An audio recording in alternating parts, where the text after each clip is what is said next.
It was supposed to be just another ordinary day, the kind where you go through the motions without thinking twice, until everything changes. I was driving home after a long shift at the clinic, exhaustion pulling at me like an anchor.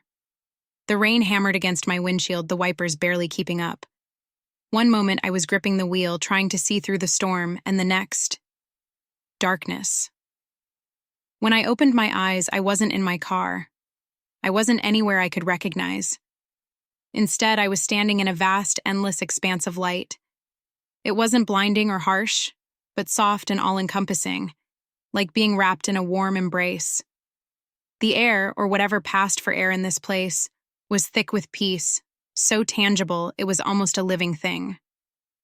And then, I noticed them. A figure approached me, glowing with a light that seemed to come from within. They were beautiful in a way that defied explanation. Not because of their features, which were simple and unassuming, but because of the way they radiated love. "You're not supposed to be here yet," they said, their voice calm but carrying a quiet authority. "Where is here?" I asked, my voice trembling. "You're in the space between," they said gently, "but don't worry, you'll go back soon." I felt a pang of confusion mixed with curiosity. "Am I dead?" "Not quite," they replied, smiling. "But you've been given a rare chance to see something few humans ever do. Come with me." The figure extended their hand, and when I took it, the world around us shifted. Suddenly, I was looking down, not at a map or a screen, but at the world itself. It was as if I were hovering above Earth, able to see everything all at once. But there was something more. The world wasn't just what we know it to be.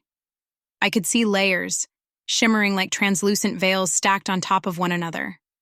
These layers pulsed with color and energy, alive in ways I couldn't comprehend. "What are these?" I asked, unable to tear my eyes away. "These are the realms where we work," the figure said, "where your guardians protect and guide you." "Guardians?" "Yes," they said, their voice softening. "Every human has at least one. Many have more, depending on their journey." I stared in awe as scenes began to unfold before me. In one layer, I saw a mother walking her child across a busy street. As a car sped around the corner, I saw a glowing figure, a guardian, standing beside her. In an instant, the angel reached out, nudging the woman just enough to notice the danger. She pulled her child back, the car whizzing by, missing them by inches. "She didn't even realize what just happened," I murmured. "That's often the way of it," the figure beside me said. "We don't intervene to be noticed. We intervene to protect." Another scene appeared. A man sat on the edge of his bed, his face buried in his hands. The weight of his despair was palpable, a dark cloud surrounding him. Beside him knelt another angel, their hand resting gently on his shoulder. "What are they doing?" I asked. "Whispering hope," the figure replied. "He won't hear it as words, but he'll feel it. A nudge to keep going, a reminder that he's not alone." Tears welled in my eyes as I watched the man slowly lift his head, his expression softening as if he'd been touched by something invisible yet profound. Not all the scenes were peaceful. In one, I saw a young woman walking through a dark alley, her pace quick and anxious. Shadows seemed to gather around her, darker and heavier than the night itself. From those shadows, a figure emerged, not human, but something twisted, its presence oozing malice. Before it could reach her, two guardians appeared, their light piercing the darkness. They stood between the woman and the entity, their presence so fierce it sent the shadow retreating back into the void. "What was that?" I asked, my voice shaking. "There is more to your world than most people realize," the figure said solemnly. "Darkness exists, just as light does. And while humans may not always see the battles, we are always there, protecting you from what you're not meant to face alone." Another scene unfolded. This time, it was me. I was sitting in my car, tears streaming down my face, gripping the steering wheel so tightly my knuckles were white. It was a memory I had buried deep, from a time when I thought I couldn't go on.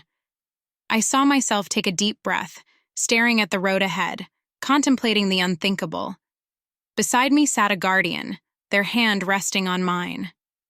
"I remember this," I whispered, my voice barely audible. "I was so close to—" "You weren't alone," the figure beside me said. "Your guardian was there, holding you, whispering strength into your soul. And you chose to keep going." "Why don't we know about this?" I asked, turning to the figure. "Why don't we see you?" "You do," they said with a smile. "Just not with your eyes. You feel us, in the moments of peace that come when you least expect it, in the sudden clarity when you're lost, in the inexplicable calm that holds you during a storm. We're always with you. But why not make yourselves known?" "Because faith is part of the journey," they replied. "If you saw us, if you knew without doubt that we were here, you'd lose the chance to grow through your own choices, your own strength. Our job isn't to take away your struggles, it's to help you through them." The light around us began to shift again, and I felt a pull, gentle but insistent, drawing me back. "You've seen enough for now," the figure said. "It's time for you to return." "No," I said, panic rising in my chest. "I don't want to leave, not yet." "You must," they said gently. "Your time isn't over. But remember what you've seen. You are never alone, even when it feels like you are." With those words, the light faded, and I was back. When I opened my eyes, I was lying in a hospital bed, the steady beep of a monitor filling the room. The nurse looked startled as I gasped for air, her voice distant as she called for the doctor. But I didn't care about the machines or the flurry of activity around me. All I could think about was what I'd seen, how close we are to the divine, how deeply we are loved and protected, even when we don't realize it. I still face struggles. Life hasn't magically become easy. But now, when things feel overwhelming, I close my eyes and remember the forge of light, the whispers of hope, the battles fought on my behalf. And I know without a doubt that my guardian is with me, always.